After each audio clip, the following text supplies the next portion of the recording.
Okay, so this is the start of a do-it-yourself melamine hatchling rack. This is the first cuts of the melamine that you're going to need. The sideboards are 84 inches long, tall, by 13 inches wide. These pieces are 13 by 22. And that way it'll sit, once I get it correctly done, it'll sit 3 tubs on each level just like that. These are Container Store shoebox tubs. And let's get started.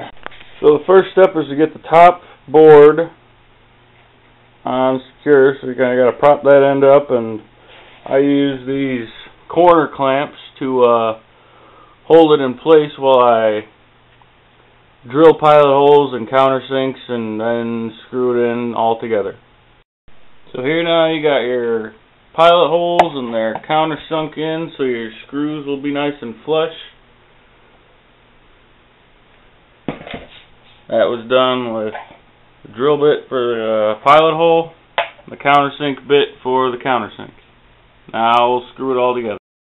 Now as you can see, got them all screwed in, nice and flush, looking good. Now we'll do the other side. Now here's an important step that I actually forgot to do on my first screw points, is to mark chalk lines where your screw points are going to be. That way it's a nice finished look. As you can see, I was off a little bit. But having those screw points on there, it makes it look nice and professional if they're all in a straight line instead of all over the place. So that's just a quick side note.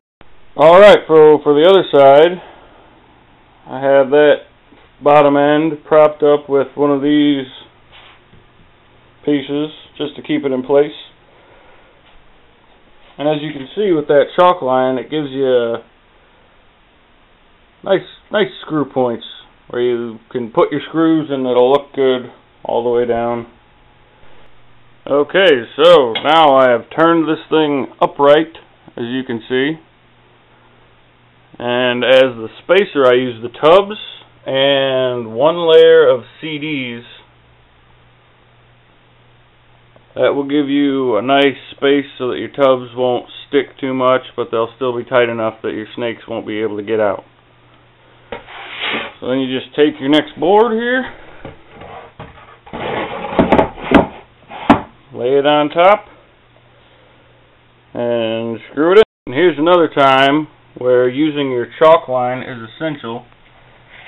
Mark the chalk line where the thing is, so that way when you're over here in the middle, you're not really guessing. You just make a screw point right where the blue lines cross. So that makes that a lot easier.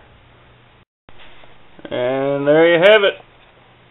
Once you take your CDs out, your tubs will slide in and out real nice.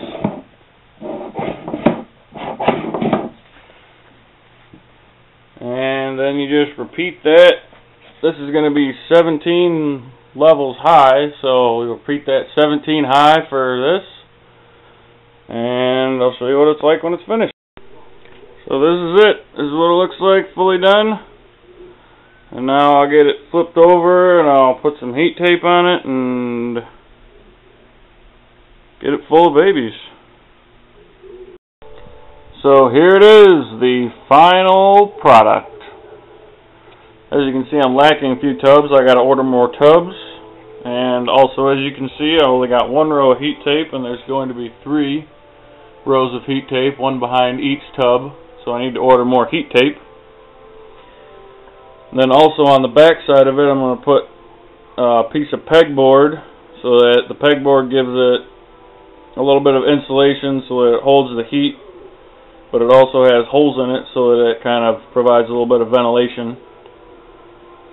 And I'm also going to paint these board wood grains white so it all looks nice and finished.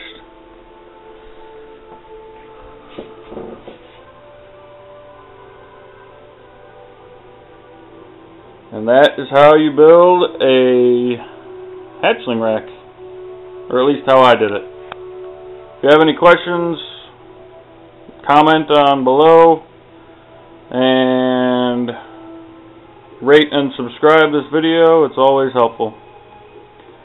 Thanks for watching.